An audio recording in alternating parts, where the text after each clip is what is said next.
Alô, alô, boa tarde, salve, salve, segunda-feira, começando, e a gente a partir de agora com mais uma edição do Brasil Gente, na sua telinha, o estado de Minas agora de ponta a ponta ligado, pra gente falar de coisas extremamente sérias.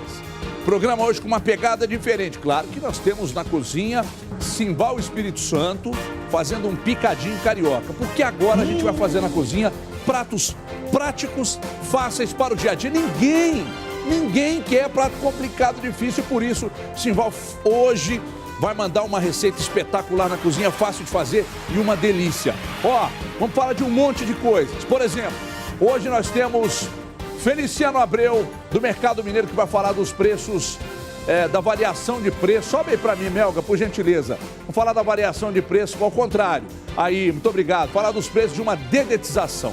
Porque não adianta, principalmente em locais que lidam com alimento, tem que ter dedetização na sua casa também, senão ninguém aguenta. É barato, é rato, é formiga. Então vamos falar sobre a variação de preços também de dedetização. Temos informações sobre a tragédia de Janaúba e também sobre os 2 anos do desastre de Mariana.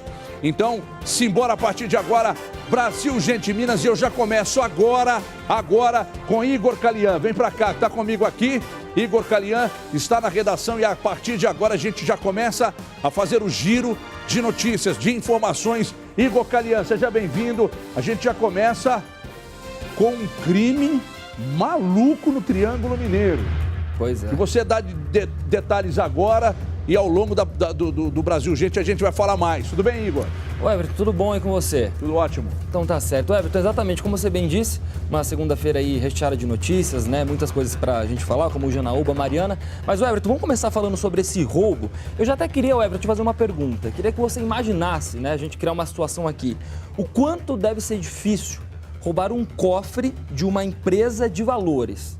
A gente sabe que essas empresas de valores, obviamente, têm muito dinheiro, mas também tem muita segurança. Isso a gente vê nas ruas, em carros fortes, enfim. Mas, Everton, uma quadrilha conseguiu levar aí um cofre da cidade de Uberaba. A gente vai ter aí, inclusive, algumas imagens. Segundo alguns ouvintes da Band News FM, né, pessoal que acompanha aqui o nosso trabalho, relatou que os criminosos, o Everton, atiravam várias vezes para o alto. Olha só, imagine a cena de terror na cidade de Uberaba. E conseguiram cortar, Everton, a energia de boa parte da cidade. Conseguiram isso porque eles atiraram contra transformadores. Realmente, Everton, eles fizeram um caos na cidade. Os bandidos atiraram fogo também em vários carros e espalharam aí pregos pelas ruas para impedir o acesso da polícia ao local. É aquela história, Everton. Cada dia mais os criminosos estão melhor armados e também com ideias melhores, né? Então, Everton, acabaram conseguindo levar aí esse cofre de uma empresa de valores. Vamos fazer o seguinte, para a gente conferir um pouquinho mais de detalhes e até então agora vermos as imagens, vamos conferir um VT que veio aí da Band Triângulo. As cenas de guerra aconteceram durante a madrugada quando os criminosos invadiram a empresa de transporte de valores na rua João Pinheiro, no bairro Boa Vista. Eu tô filmando aqui, ó. Olha só o que os bandidos fizeram aqui. Jogaram coisa aqui para estourar os pneus dos carros ou da polícia, né? Eles renderam um vigilante, explodiram o cofre e também a estrutura do prédio. A polícia militar foi até as proximidades e houve troca de tiros que durou mais de 1 hora, assustando os moradores. Parecia uma guerra. Foram umas 2 horas mais ou menos de tiroteio pesado, armamento pesado. Veículos foram queimados pelos bandidos para impedir a chegada dos policiais até o local do assalto. Os vizinhos ficaram em pânico. Foi muito pânico, tiroteio, armamento muito pesado, entendeu? Foram 2 explosões, uma de bomba no cofre e a outra num tubo de oxigênio. Vários tipos de rajada, entendeu? Você simboliza assim que parece que você está numa favela do Rio de Janeiro. Aqueles tiros indo, voltando os pessoal de carro passando, você não tendo poder de nada. Infelizmente você se recua, entra debaixo de uma cama, vai se esconder e rezar, pedir a Deus proteção. Policiais de Uberaba e toda a região estão empenhados para identificar e prender os criminosos que aterrorizaram a cidade. Nós desencadeamos várias ações simultaneamente. O trabalho de inteligência já está a campo. Um trabalho não somente da Polícia Militar, mas também da Polícia Investigativa, Polícia Judiciária Investigativa, Polícia Civil. A Polícia Federal também está nos apoiando, fazendo um trabalho de perícia dos locais, tanto o local lá específico lá na Rodoban, quanto também o local onde que foram encontrados os veículos abandonados por esses meliantes. Durante os rastreamentos, a Polícia Militar apreendeu 6 veículos de grande potencial que foram utilizados pelos bandidos na fuga. Um caminhão também foi encontrado aqui no local, uma estrada vicinal de acesso à rodovia Ligação 798, e esse caminhão está com vários explosivos dentro. A polícia aguarda o GAT da Polícia Federal para que possa ser retirados esses explosivos e o veículo ser periciado. Segundo a PM, os veículos apreendidos são todos blindados e serão periciados pelas polícias civil e federal. O procedimento inicial foi feito o isolamento, exatamente para poder a perícia pegar os vestígios deixados nesses veículos. Então nós estamos aguardando exatamente a perícia que vai ser feita pela Polícia Federal. E posteriormente já estamos simultaneamente desencadeando várias ações na região para poder localizar esses agentes. A polícia pede para que as pessoas que tiverem informações sobre os criminosos ou suspeitos que façam contato com os policiais para que os criminosos possam ser identificados e presos. Toda informação, toda questão de suspeita, pessoas diferentes, veículos diferentes que tiver na região, passar imediatamente para a Polícia Militar, ou através do 190, ou através do 181, que vai ser preservada a sua informação e a sua identidade.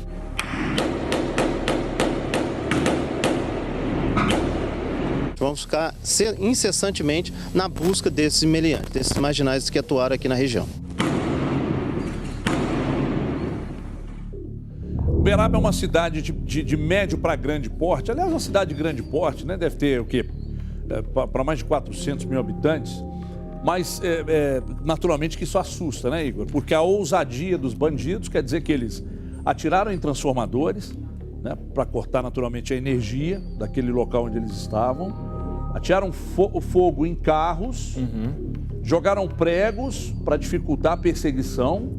O fogo no carro, naturalmente, para desviar a atenção da polícia, e o transformador para cortar a energia. Veja você o tamanho da ousadia desses bandidos. E como eles estavam armados, eu né, não Everton? entendo, que eu não sou, mas pela pequena experiência, principalmente aqui no Brasil, gente, isso é uma quadrilha especializada, porque pé de China não rouba uma empresa do tamanho da Rodoban e não faz esse tipo de coisa que eles fizeram lá, né, Igor? Não, e não é qualquer quadrilha, o Everton, que consegue aí trabalhar, né, com 6 veículos. Nós estamos falando de 6 veículos, a gente viu nas imagens, veículos de luxo, blindados, um caminhão e todo esse armamento que eles estavam, porque eles conseguiram destruir um transformador e a gente viu aí, o Everton, né, vimos e ouvimos no vídeo o tanto de tiro que esses bandidos deram na cidade. Agora você imagina, Everton, como você falou, Uberaba, uma cidade de porte médio, uma das maiores do Triângulo Mineiro, mas o susto que os moradores realmente não tiveram, porque um assalto dessa proporção a gente não vê todo dia. Agora, Everton,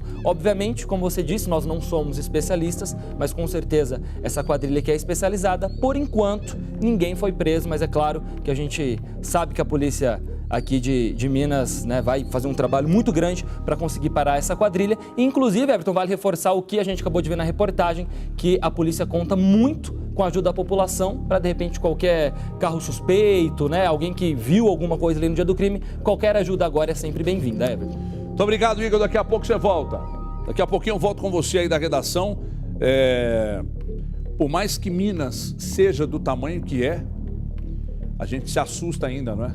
E muito com esse tipo de assalto, porque em São Paulo acontece com frequência, no Rio acontece com frequência, mas aqui em Minas a gente ainda se assusta muito, porque não é comum esse tipo de crime aqui no nosso estado. Até porque nós temos a melhor polícia do Brasil. Aí você vai dizer em casa, mas lá no São Paulo eles dizem isso, no Rio eles dizem isso.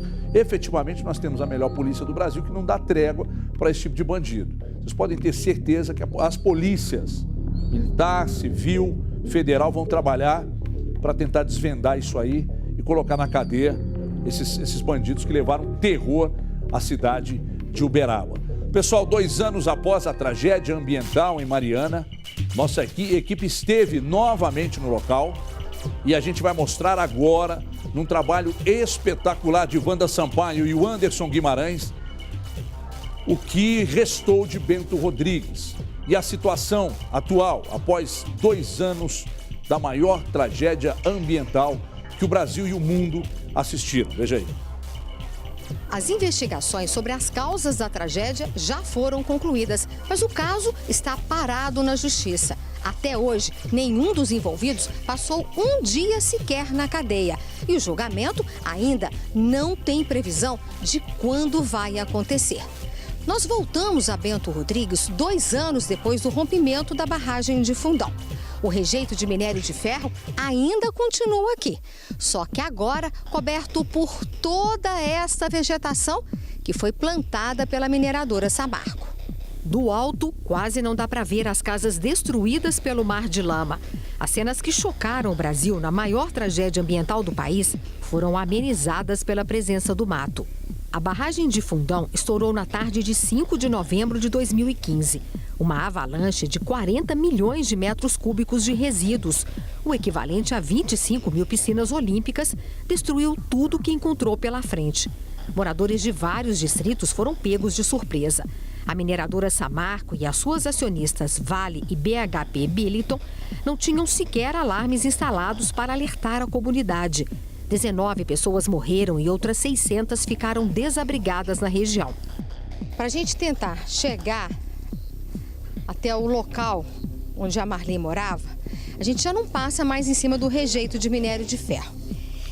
É só mato. A gente precisa de se equilibrar em cima dessa vegetação que foi plantada pela mineradora Samarco. Até para Marli, que morou em Bento a vida toda, fica difícil se orientar por causa da quantidade de mato. No caminho, a vegetação já tomou conta de tudo. Marli demora a identificar os poucos objetos que restaram da casa onde vivia. Eu acho muito absurdo, né? Isso é um jeito das pessoas não ver o que aconteceu. Porque cobrindo, quem vai saber o que aconteceu aqui no dia? Só a gente que passou. Marli não perdeu só a casa. A mãe de 64 anos não conseguiu escapar da lama. O corpo de Dona Maria das Graças Celestino só foi encontrado mais de um mês depois do vazamento, a quilômetros de distância. Até hoje, ela só recebeu R$2.000 da mineradora Samarco como adiantamento de indenização, além de um salário mínimo por mês. Se a gente perdeu a mãe, a gente praticamente perdeu tudo. Eu senti isso no dia que eu vi que ela foi embora, né? Que eles tomaram ela de mim. Já vai fazer 2 anos do crime e nada aconteceu. Só dor e sofrimento. Em protesto contra a impunidade, os moradores espalharam várias cruzes por Bento Rodrigues. Se eles ficarem enrolando muito, a gente vai ocupar o alto do morro aqui, vamos construir nossas casas aqui por nossa conta e risco. Diante da negligência das empresas, dos erros nos projetos, de tudo que eles vêm causando para as vítimas, nós entramos com essa ação, cobrando que a juíza fixe uma sanção caso eles não cumpram o prazo de reassentamento, que é 31 de março de 2019. Nós pedimos a aplicação de uma multa diária de R$20 milhões, sem prejuízo de outras sanções, inclusive a intervenção judicial, a nomeação de um interventor nas empresas Samarco, Vale e BHP, para que possa cumprir com aquilo que é de dever delas, que é o reassentamento das famílias. Este é o dique S4. A contenção de rejeito de minério de ferro foi construída pela mineradora Samarco dentro de Bento Rodrigues. A obra já está pronta há quase 1 ano e até hoje vários proprietários não receberam nenhuma indenização. A empresa chegou a oferecer menos de R$3 por metro quadrado. A água cobre o rejeito de minério de ferro que a mineradora Samarco não retirou do local. São milhares de metros quadrados alagados. Uma imagem bem diferente do passado. O governo desapropriou o terreno, mas a responsabilidade pela indenização é da mineradora. Manoel recusou a proposta da Samarco por considerar o valor baixo demais. A gente já é vítima, atingido pela barragem, e a Samarco vem nos explorar, querendo tomar os nossos terrenos, alagando, matando o resto que sobrou de Bento, que isso aqui não tem preço, nossas terras não estavam à venda. Apesar das contenções de rejeito, o impacto no meio ambiente ainda é grande. O rio Gualacho, que deságua no Rio Doce, ainda está muito poluído. A mineradora foi autuada 70 vezes, 24 delas pelo IBAMA, mas somente uma multa foi paga até hoje. Longe do lamaçal, Joelma tenta se reerguer com o próprio esforço. Ela perdeu a casa e o bar que mantinham o sustento da família. Hoje, usa esta cozinha para fazer pães e biscoitos que vende de porta em porta. A vida era bem mais fácil antes do rompimento da barragem. Tinha uma vida boa, tranquila. Eu consegui levantar minha lanchonete, aumentar salão, comprar meu próprio carro, comprar lote, construir. Eu estava me levantando super bem. Aí veio o desastre e acabou com tudo. Gislaine está fora da lista de desabrigados, mas também foi vítima do desastre. Era diretora de uma das escolas dos distritos atingidos. Ficou traumatizada. Teve que se afastar do trabalho e depois foi exonerada do cargo. Sem salário, chega a passar fome. Não tenho renda. Eu não tenho renda. Você olha minha geladeira, você olha tudo aqui. Eu dependo da minha mãe. Mãe, me dá um arroz. Aí eu vou lá e pego o arroz. Mãe, me dá um feijão aí. Eu vou lá e dou almoço, faço almoço. Eu tô desse jeito hoje. A tristeza e a depressão também tomaram conta de seu Henrique Gonçalves, de 65 anos. Ele não conseguiu superar a destruição da casa pelo rompimento da barragem da mineradora Samarco. Morreu de tristeza. Dona Durvalina, de 83 anos, também foi outra vítima da tristeza. Era uma das moradoras mais antigas do distrito de Bento Rodrigues. Não queria nem conversar com ninguém, nem contato com família, depressão. Então, isso complicou mais na tristeza também. Morreu de desgosto. A saúde dela foi só piorando depois da tragédia de Mariana. Ela morreu sem realizar o sonho de conhecer o Novo Bento, um projeto que até hoje não saiu do papel. Eu achava que eu andasse mais rápido para mim era melhor, né? Não posso esperar não, mais não. Acostumados com a vida na roça, vários moradores que ficaram desabrigados não se adaptaram nas casas alugadas pela mineradora Samarco em Mariana. É o caso da Rayane, que preferiu vir para um lugar mais tranquilo, onde ela pode viver com janelas e portas abertas. A decisão foi tomada em busca de mais tranquilidade por causa dos problemas de saúde da mãe, que se agravaram depois da tragédia. Se eu não tivesse trazido minha mãe para cá, tinha morrido. Aqui nós estamos mais livres do que de Mariana. Dona Ana Lúcia respira com a ajuda de um cilindro de oxigênio. Já perdeu a esperança de que essa longa espera por uma casa chegue ao fim. Vendo aquela zoeirada toda, as casas caindo no chão, à noite, entendeu? E eu desmaiando, para que agravou mais ainda. Eu tinha uma saúde quando eu trabalhava, o sonho meu, estar na minha casa, acho que eu vou morrer sem ver minha casa.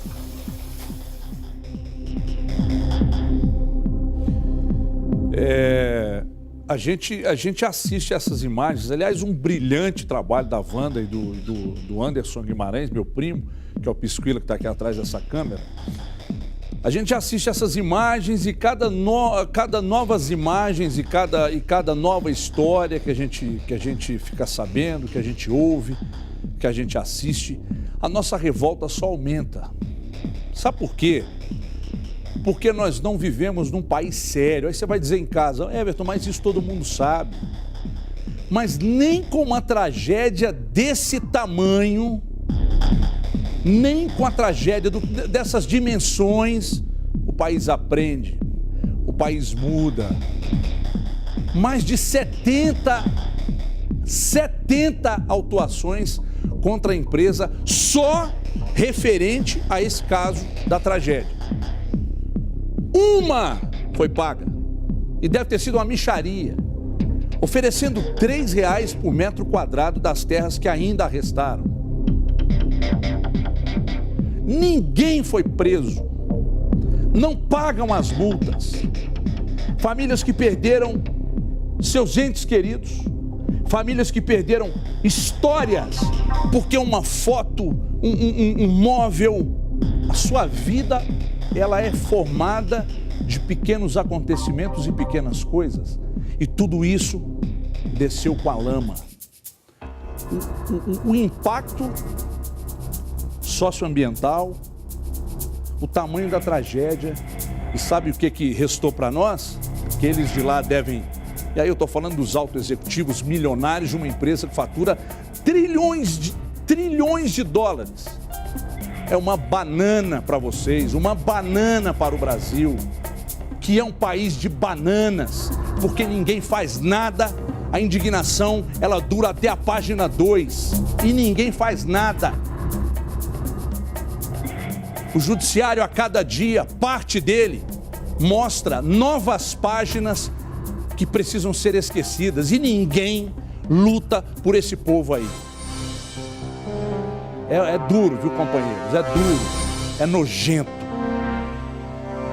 Como você viu na nossa reportagem aí, moradores reclamam, entre outros pontos, da falta de pagamento de indenizações. Em nota, a Samarco contesta o que afirmou um dos entrevistados e diz que as famílias dos 5 mortos no distrito de Bento Rodrigues já foram indenizadas. Vocês acham que eu vou acreditar em quem? Em vocês que não pagam as autuações ou nas pessoas que estão reclamando? Um bando de sacanas mesmo, viu? Eu vou partir para a cozinha aqui, dar uma aliviada. Porque eu não suporto, cara. Não suporto. É triste demais isso aí. Eles não têm isso aqui lá para comer, ó. Porque não tem dinheiro. Porque vocês não pagaram. Ê, Simval! Nossa Senhora! Isso aqui faria uma diferença danada na vida daquele povo. Não é? Mas vamos lá. Vamos pegar leve aqui.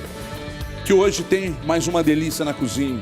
Quem dera o povo de Bento Rodrigues conseguisse uma delícia dessa agora lá para ele. Mas vamos lá. Vamos lá? Olha aqui, ó, já estão mostrando aqui essa delícia, aí você fala, nossa, mas isso é um prato comum. Comum que nada. Primeiro que tem as mãos do chefe Simval Espírito Santo, que é realmente um grande chefe, dos melhores que temos no Brasil. Temos a honra de recebê-lo novamente para apresentar primeiro os ingredientes do nosso picadinho carioca com um toque mineiro. Picadinho carioca, o prato tradicional, porém com toque mineiro. Qual é esse toque mineiro? E é isso aí que você está ajeitando agora, né, Simval? Prazer te receber aqui mais uma vez. Tudo bem? Então, eu estive recentemente no Rio de Janeiro e picadinho é um dos pratos que eu pesquiso muito.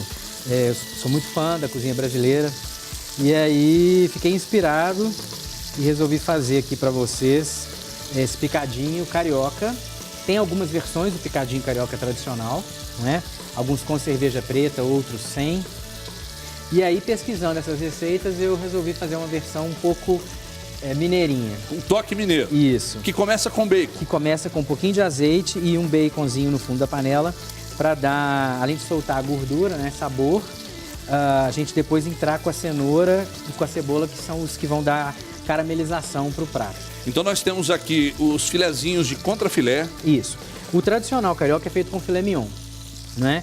A gente pode fazer também com fraldinha, com contrafilé. Nossa, fraldinha deve ficar uma delícia. Uma delícia. Vai precisar de mais tempo de cozimento, né?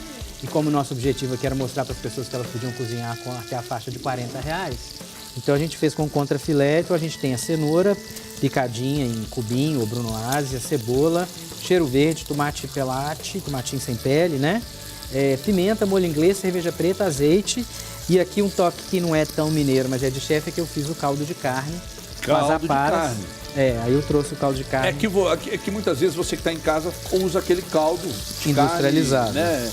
Industrializado. O ideal é você fazer o seu caldo de carne. Mas se não der, enfim, se puder evitar é bom. Né? Porque lá é uma química pura e bruta. Mas enfim, então nós temos aqui já apresentados os ingredientes. Daqui a pouco o chefe Simval já começou a fritar o bacon, a tostar o bacon. Tostar não, tostado ele não vai ficar. Ele vai ficar tostadinho. Vai ficar assim. tostadinho? Na verdade, assim, a gente vai tentar ver o que a gente consegue fazer no tempo do programa. Mas certo. Se por acaso você estiver apresentando alguma matéria e a gente tiver que dar continuidade, azeite, bacon, e aí eu vou colocar a cenoura. Quando ela estiver bem tostadinha, a gente vem com a cebola. Então você pode dar sequência e depois a gente volta para você explicar o que foi feito. Pode ser? Uhum. Então tá bom. Daqui a pouco então eu volto aqui na cozinha com o chefe Simval Espírito Santo. Mais uma vez, sempre que vem, é um prato mais delicioso que o outro. Daqui a pouco a gente volta para você aprender o passo a passo. Mesmo se ele desenvolver e tocar adiante, a gente volta para explicar, ok? Pessoal, ontem, primeiro dia do Enem, a nossa equipe, claro, foi conferir de perto tudo o que aconteceu num domingo. De atrasos, de choro, de gente que saiu feliz com o resultado, de outros que ficaram surpresos com o tema da redação. Enfim, a nossa equipe mostra e você vê agora na tela da Band aqui no Brasil, gente. Confira aí. Todos na mesma direção, em busca de um futuro melhor. O Enem é uma das portas de entrada para a universidade. Alguns concentrados, outros ouvindo música, descontração. A força de um abraço, o carinho de mãe, uma oportuna leitura. Uma palavra de incentivo, assim, ajuda muito na você manter a tranquilidade, a manter o foco, né? Tipo, lembrar dos seus objetivos, por que você está aqui.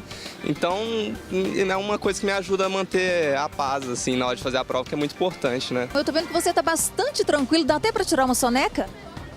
Enquanto espera, né, começar a prova, a gente tenta relaxar o máximo possível, né? Não vai adiantar nada a gente entrar nervoso. A preparação para o Enem não acontece de uma hora para outra. Com todo o empenho que eu tive durante o ano, passar tudo para a prova agora. Não tem segredo, né? Se preparou, se concentrou, é isso aí. Não tem nenhum segredo. Os amigos de Caian também estavam bastante confiantes. Eu tô tranquilo, eu estudei, tá de boa. Mas nem tão tranquilos assim. Se não passar, tentando que vem de novo, é meio que pra mim um ano desperdiçado da minha vida. Até o ano passado, o exame era realizado em um sábado e um domingo, em um mesmo fim de semana. Uma das novidades dessa edição é que as provas acontecem em 2 domingos seguidos. Ficava muito cansativo, muito pesado pra gente, então a gente acabava chegando no segundo dia desanimado, por um dia cansativo de prova. Aí tendo 2 domingos tem um espaço maior para estudar e para descansar em relação a isso. Fica até mais tranquilo. Minas Gerais representa 10% de todos os inscritos no país. São mais de 725 mil pessoas. As provas acontecem em 188 cidades mineiras. E só aqui, em Belo Horizonte, são mais de 120 mil inscritos. E tá chegando a hora. Vamos utilizar aí, carteira de identidade na mão, vamos tirar! Bora correr. O que aconteceu que chegou em cima da hora? A motorista parou o ônibus que pularam a roleta. 3 minutos, 3. Me conta aqui o que aconteceu que chegou nos 45 do segundo tempo. Os garras domingo atrasou, mas deu tempo, graças a Deus. Boa sorte. Por uma fração de segundo. E para quem por pouco perdeu o tempo... A gente ficou rodando, perguntava informação, a gente não achava o prédio, ficava, vira à esquerda, vira à direita. E a gente andando aqui dentro procurando, quando chegamos aqui, ainda tinha uma escada enorme para mim descer com o pé assim ainda. E agora? Agora esperar, ano que vem. Helenice ficou do lado de fora, mas ela não é candidata, é mãe de candidato. Eu fico mais nervosa que ele. Estou louca para saber o resultado, ansiosa. Calma, mamãe, porque domingo que vem tem mais. Domingo que vem tem mais e as cenas se repetirão, né? As cenas dos atrasos, das mães que ficam nervosas, de quem não encontrou o portão para entrar, enfim, as cenas se repetirão. O importante é que você se prepare cada vez mais, porque é um processo muito interessante que você precisa passar por ele, necessário. Meninada tem que estudar, tem que buscar que é interessante. Olha aqui, deixa eu dizer uma coisa. Falando em processos interessantes, você já ouviu falar em mercadomineiro.com.br? Mercadomineiro.com.br, você acessa e aí lá você descobre os melhores preços, as facilidades, onde você deve comprar isso, aquilo outro e tal. E aí toda segunda eu converso com ele, Feliciano Abreu, que está chegando de novo. E hoje a gente vai falar sobre o mercado da dedetização. O mercado da dedetização.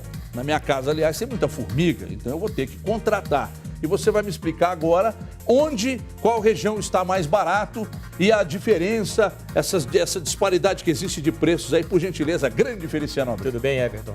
Então, na verdade, é muito interessante isso. A questão da região não influencia muito. Influencia a situação em que sua casa está infestada, ou de formigas, baratas, ratos. Então é importantíssimo o consumidor avaliar a sua necessidade, pedir garantia, viu, Everton? Nós que temos cachorro em casa, a gente sabe que muitas vezes a gente precisa de uma garantia porque é veneno. Por mais que eles tenham evoluído esse veneno, muitos falam hoje de uma dedetização que é ecológica, mas a gente fica com medo. Nós adultos nós sabemos que não podemos encostar no cantinho durante um período, mas quem tem criança em casa e animais fica muito complicado. Nós separamos a pesquisa da seguinte forma, nós pegamos aí um apartamento de 3 quartos em torno de 90 metros quadrados, uma sala ou loja comercial em torno de 30 metros quadrados e também um prédio de 7 andares com 2 apartamentos em cada. Um detalhe que acontece com muita frequência, o condomínio vai fazer uma detetização, por exemplo, ele avisa os condôminos, e muitas vezes você não tem dinheiro para pagar, só que você já imaginou o inseto, o que ele faz? Ele corre do veneno. Sim. Então ele vai para sua casa se você não pagar, né? Então essas coisas a gente tem que ficar de olho, né? Até isso a gente tem que ficar de olho. Se for fazer uma detetização, realmente escolher um momento que todo mundo possa contribuir, porque é complicado. Olha só, Everton. No caso do controle integrado de pragas, que é muito feito em restaurantes, que é bom a gente até acompanhar isso nos restaurantes, porque muitas vezes tem ali ratos, né, baratas, e a gente não consegue ver, porque a cozinha está distante. Hoje a variação chega a 627%, porque a gente tem aí numa sala comercial, por exemplo, ou numa loja, de 50 a 270 reais. Já o prédio de 7 andares, com 2 apartamentos em cada, fica de R$ 110 até R$ 800. Lembrando que esse valor é para o prédio, não para os apartamentos. É uma diferença de 627%. O apartamento de 3 quartos, cada apartamento é de 60 até R$ 330. A desinsetização, que é contra insetos, principalmente formigas e baratas, né? Nós temos aí o valor para um apartamento de 3 quartos de R$ 60 até R$ 330, uma diferença de 450%. A sala comercial de 50 a R$ 250 e um prédio aí de 7 andares de 110 a R$ 410, uma diferença de 272%. Agora, na minha opinião, são todos terríveis, né? Mas o rato é pior, né? Assusta mais, né? Não tem jeito. Asco pelo Desratização. Hoje tem variações de 475% numa loja de 30 metros quadrados, ou seja, paga-se de 40 a R$ 230. Já o apartamento de 3 quartos, de 90 metros, em torno de 60 a 230, e o prédio de 7 andares, de 110 a R$ 600, uma diferença de 445%. Então, assim, o que a gente nota na pesquisa é serviço. Serviço, o consumidor tem que pegar a pesquisa. Muita gente que não está no interior aí, que não vai ter acesso à pesquisa, mas não vai ter acesso a esses fornecedores que não vão no interior, né, Everton? Mas pega a pesquisa e pechinche bastante, negocie, porque é um momento que eles estão com a demanda muito grande. É uma época que acontece muito dos insetos começaram a movimentar devido a calor, teve um calor, né? Aí vem chuva. Sim. Você sabe que complica um pouco esse mercado. Agora, é necessário muita pesquisa porque a metodologia pode influenciar no preço, o tamanho da infestação também, mas a garantia normalmente é em torno de 6 meses. A grande maioria dessas empresas, nós pesquisamos 22 e é em torno de 6 meses. Até isso a gente tem que pedir referência, porque não sei se você já detetizou, vai 2 meses ali, 3 meses, aí começa a voltar as formigas. Volta tudo, não é? Volta. Então isso é importante a gente ter essa informação para que a gente peça que eles voltem lá e apliquem novamente sem custo algum. Agora, um detalhe que a gente faz nessa pesquisa também é sobre cupim. Já teve cupim em casa? Nossa, lá em Divinópolis, onde eu morava, eu tinha para todo lado. Minha família de Pará de Minas também é terrível esse tal de cupim. Olha só, um guarda-roupa, aqueles modulares de 3 portas, sim, né? Para você tirar, é óbvio que a empresa tem que avaliar o dano que o cupim fez, até para ver como que ela vai gastar ali. Mas se paga de 60 a 600 reais. 600 reais com uma diferença de 900%. 60 a 600 reais. Agora, um guarda-roupa de 3 portas, 600 reais, você compra um novo, não compra não, velho? Vale a pena. Bota fogo nesse aí que tá já cheio de cupim aí, para até matar os cupins, e compra um novo. É o mesmo caso da estrutura de sofá. Um sofá muito bonito, mas tem estrutura de madeira, o cupim vai lá e tal. Aí você paga de 60 reais até 400 reais. Esse é um sofá de 3 lugares. Como eu falei, depende muito da estrutura. E isso é para matar o cupim. Ainda você tem que arrumar gente, um marceneiro, para fazer a estrutura toda, né? E além disso, arrumar a porta de repente do armário. Então, nesse caso, não vale a pena. É tentar eliminar mesmo essa praga, né, que é o cupim, realmente, como as outras também. E a gente que mora em cidade grande, principalmente que você vai em São Paulo, Rio, até quem já foi fora do país, vê que esses grandes centros urbanos são cheios de ratos. Então, realmente, é uma praga que vem crescendo e passa aí a leptospirose, né, Everton? Então, a gente tem que ficar atento com a saúde. Isso não é só nojo, não. É saúde também que a gente está, e eles estão sempre em cima do alimento que a gente está comendo. Exatamente. Né? E se for possível, se sobrar um dinheirinho, vá atrás de uma empresa séria e faça, porque realmente é muito importante. Vale a pena, né? A gente não liga para isso, mas é muito importante. Não liga, até a formiga que aparece, a barata que aparece uma vez ou outra tal, e é complicado porque tá na comida. E a gente tem criança em casa, a saúde é muito importante. Vamos fazer a desratização lá em Brasília. Vai gastar muito, viu? Vai gastar muito, hein?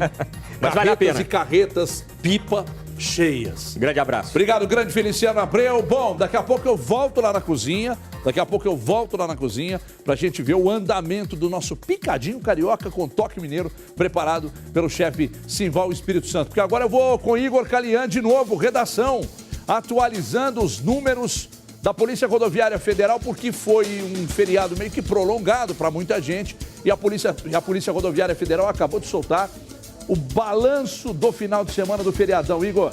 Pois é, Everton, o feriado foi prolongado sim para muita gente. A gente sabe quando o feriado é prolongado, muita gente já folgou desde a quarta-feira, na véspera, até o domingo. E aí muita gente aproveita para viajar. E aí, Everton, aumenta muito o número de fluxo de carros nas rodovias e, consequentemente, aumenta o número de acidentes. Everton, a gente vai passar aqui um balanço que acabou de sair da Polícia Rodoviária Federal.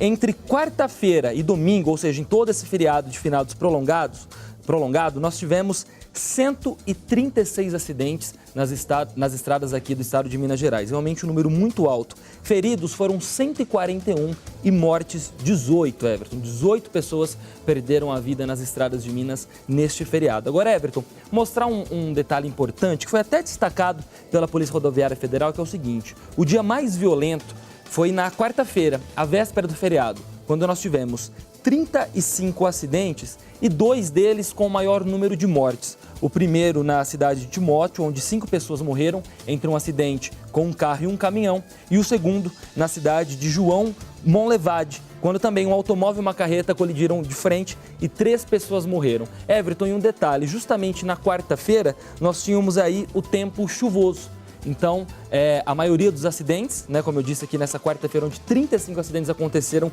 e 8 pessoas morreram, era um dia com tempo chuvoso. Agora, Everton, tanto a Polícia Rodoviária Federal, os meios de comunicação, a gente aqui vive falando dos cuidados, né, de fazer uma revisão no carro, quando o tempo está chuvoso, redobrar a atenção na estrada, mas infelizmente a gente sabe que algumas pessoas ainda acabam cometendo alguma imprudência ou dão uma deslizada ali no trânsito, não prestam muita atenção. Então, infelizmente, a quarta-feira foi o dia mais violento. E outro detalhe importante, Everton, até falando em imprudência, multas por excesso de velocidade só nesse feriado foram 4.686, realmente um número muito alto, Everton. Então, só finalizando, o número de mortos, ressaltando, aliás, o número de mortos neste feriado prolongado foi de 18, Everton.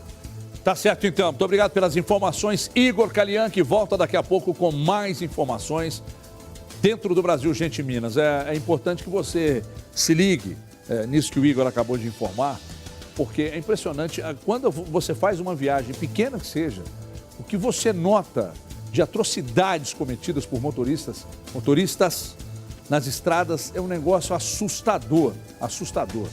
E como a turma está correndo, né? Como a turma está pisando. Qualquer carro motor 1000 hoje é muito veloz. E aí, quanto menos cavalos tem o carro, mais cavalo tem na frente do volante. É impressionante. Os caras abusam e fazem verdadeiras loucuras no trânsito.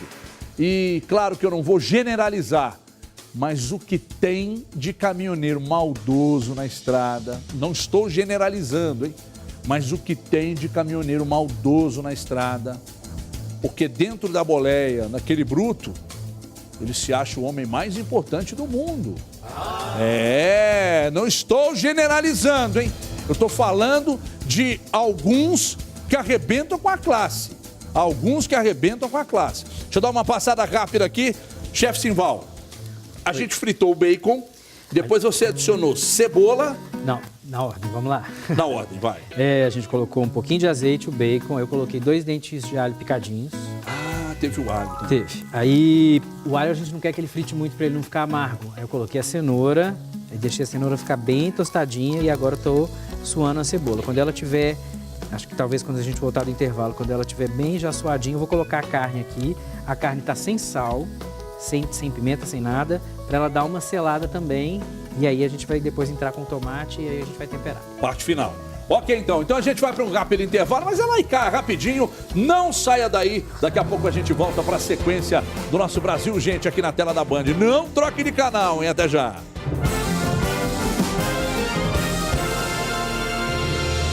Estamos de volta, segunda-feira, abrindo a semana. Tem uma informação para dar para vocês aqui que eu não tenho autorização para dar, não, mas já vou emendar. Vai pegar na veia aqui agora. Olha só, hein? Olha esse sonho da década de 70, ó. Nós vamos sortear a partir de amanhã, vamos começar 2 promoções aqui. A primeira delas, mais uma cesta espetacular da Farinelli. Uma camisa oficial, a nova camisa oficial do Cruzeiro, uma camisa oficial do Atlético.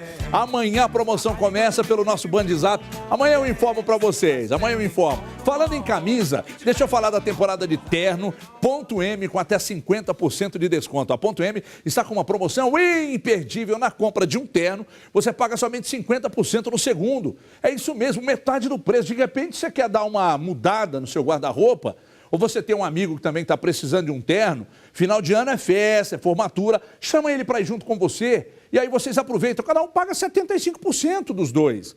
Sai muito legal, preço bacana. Na Ponto M você pode pagar em até 6 vezes sem juros, 6 vezes sem juros, e você encontra Ponto M nos principais shoppings de Belo Horizonte, promoção imperdível. Primeiro terno paga 100%, segundo paga só 50%. Leva alguém junto, cada um paga 75%. Que tal, hein? Pessoal, isto posto, falamos do Ponto M, agora tem uma outra questão muito importante que eu queria relembrar com vocês aqui. A tragédia na creche Gente Inocente, né? A gente vai falar agora para vocês, uma matéria também muito bem produzida pela nossa equipe de reportagem sobre aliás, hoje mais uma pessoa morreu, mais uma pessoa morta hoje, algumas outras continuam internadas. A gente atualiza essas informações agora para vocês, veja aí. Uma tragédia que parou o Brasil. 5 de outubro de 2017. Tensão, desespero, dor.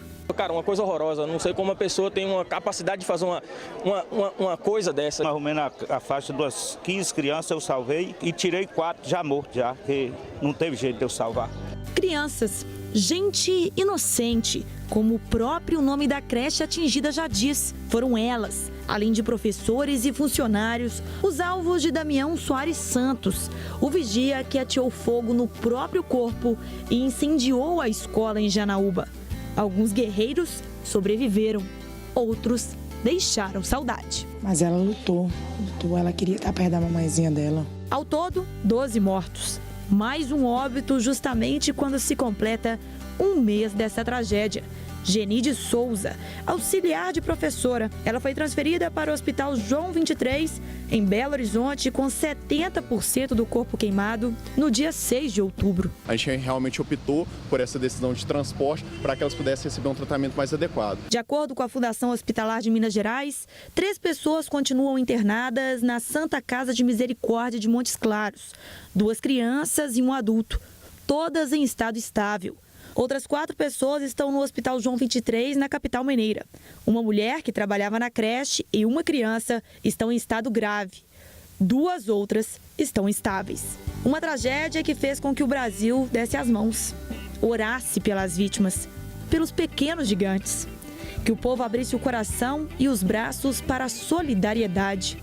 Amor que confortou quem sofria e até quem perdeu um pequeno guerreiro. Assim, a gente fica vendo o carinho do povo de Belo Horizonte com a gente, de Montes Claros, onde a gente passou, que eu fiquei em Montes Claros também. Então, assim, é muito gratificante. Apesar da dor, a gente se sente forte pelo apoio que a gente tem. Se sente forte pelo apoio que tem, a gente viu que muita gente ajudou. Das cenas mais bacanas que a gente viu, essas crianças saindo do hospital, recuperadas, né? Recuperadas em parte, né? Porque uma coisa que não vai sair da cabeça dessas crianças, né? Isso vai ficar na retina por muitos e muitos anos, mas elas terão um acompanhamento psicológico e tal. Mas é um drama que não vai sair da nossa cabeça. Imagina quem passou pela situação, né? Famílias que tinham crianças no local, que tinham profissionais que trabalhavam na creche. Não vamos esquecer disso jamais, as pessoas de Janaúba. E a gente torce para que não tenhamos daqui para frente notícias como a de hoje, da confirmação de mais uma pessoa que estava na creche. Deixa eu partir para a redação mais uma vez. Igor Calian está comigo aqui. Pode abrir o Igor aqui no telão mais uma vez. Ô Igor, além do drama vivido na oportunidade, tudo que a gente passou aqui noticiando, você esteve lá inclusive com a nossa equipe, e aí a sua dor é maior ainda, porque estar no local da tragédia e tal. Mas se a gente tira algumas coisas de positivo de uma tragédia dessa dimensão. Primeiro, a ajuda das pessoas, como as pessoas foram firmes e seguem ajudando, e ver algumas vítimas saindo dos hospitais, outras se recuperando, isso é muito bom, né, Igor? A gente sabe o tamanho da tragédia, mas é muito bom saber disso também. Ô Everton, começando, acho que tá falando um pouquinho sobre essa tragédia, a gente teve aí agora a dona Geni que não resistiu aos ferimentos, ela estava com mais de 70% do corpo queimado e não resistiu, assim como todo mundo, ô Everton, as pessoas que tiveram mais de 70%, mais de 80% do corpo queimado, realmente não resistiram, porque a gente sabe que 70% do corpo queimado realmente é uma quantia muito grande. A dona Geni foi guerreira, conseguiu aguentar até esse 1 mês, né? Lutou pela vida, mas infelizmente não conseguiu. O Everton, realmente, sempre quando a gente lembra de Janaúba, a gente vê alguma imagem, como a gente está vendo aí agora, realmente dói muito, viu, Everton? Porque quando nós chegamos lá, o pessoal ainda estava... todo mundo muito abalado, todo mundo ainda muito sem entender ou querendo entender o porquê, né, o que tinha levado o Damião a cometer uma barbárie como essa. Realmente, cenas assim, Everton, que vão ficar na memória, nas nossas memórias por muito tempo. Ter ido aos velórios, Everton, eu fico imaginando essas pessoas hoje. Porque pra gente, pra quem tá nos assistindo, isso passa. A gente vai lembrar sempre com muita tristeza de Janaúba. Mas esse pai, essa mãe, que deixou o seu filho lá de 4, 5 anos de idade na creche e depois recebeu um telefonema sabendo que o seu filho estava morto, queimado, por um psicopata que atirou fogo no próprio corpo e matou 11 pessoas, né? 12 Igor, com ele. Deixa eu aproveitar para te fazer uma pergunta. Você esteve no local, você esteve na creche. O que mais te marcou na sua ida até Janaúba e em todo o trabalho que você fez lá? O que mais te marcou? Ô Everton, o primeiro impacto de ter chegado até a creche foi algo assim... Era uma sensação diferente. Estar ali na porta daquela creche, sabendo o que tinha acontecido no dia anterior, era algo já muito difícil.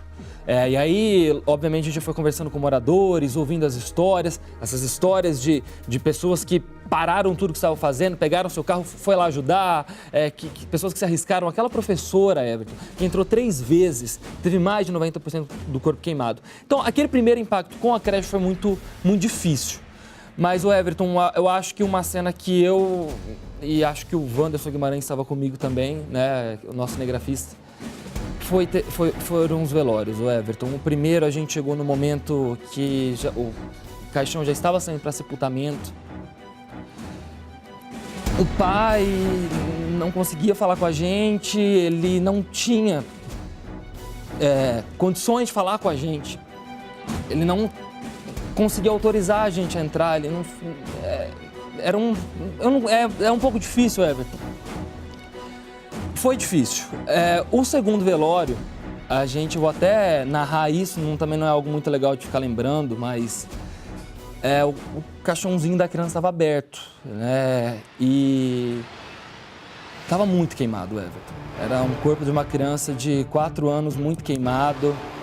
E eu vou te falar que eu acho que daqui 30, 40 anos eu vou lembrar daquela cena. Realmente muito difícil, Everton. Mas nós vamos lembrar sempre dessas pessoas que ajudaram e que foram verdadeiros heróis nessa história, Everton. Respira aí, daqui a pouco eu volto com você pra gente falar de coisa boa. Vamos dar uma respirada. Não é forçação de barra não, gente. Eu não teria a menor estrutura para fazer, se fosse repórter, eu não teria a menor estrutura para cobrir um negócio desse. Não teria. Vamos pra cozinha aqui para finalizar o nosso prato com Simval Espírito Santo. Agora você adicionou o filé. Adicionei a carne, ela já dourou aqui bastante. Vou pôr uma pimentinha. Pimenta do reino. Isso. Um pouquinho de molho inglês. Agora a gente vai entrar com com a parte úmida da coisa, né? Até agora eu só adicionei o azeite. Sim. E aí eu vou pôr um pouquinho do tomate. Tomate pelate. A gente pode encontrar as latinhas aí, não tem dificuldade. Esse que eu trouxe pronto, eu fiz com tomate fresco, né? Tirei a pele dele e a semente e fiz, mas aqui no programa, esse aqui eu espero que a gente consiga pelo menos ter um pouquinho do tempo. E aí, a gente vai colocar a cerveja preta. Depois que coloca a cerveja preta, Sim. A gente vai deixar reduzir e aí só colocar um pouquinho de caldo de carne aos poucos. E agora, quem estiver em casa assistindo pode esquecer. Isso aqui agora é só o tempo. Ah, então agora ele vai... apurar o gosto, reduzir. Reduzir. E no final, nós vamos servi-lo. Tá aqui, nossa câmera vai mostrar. Picadinho carioca com toque mineiro.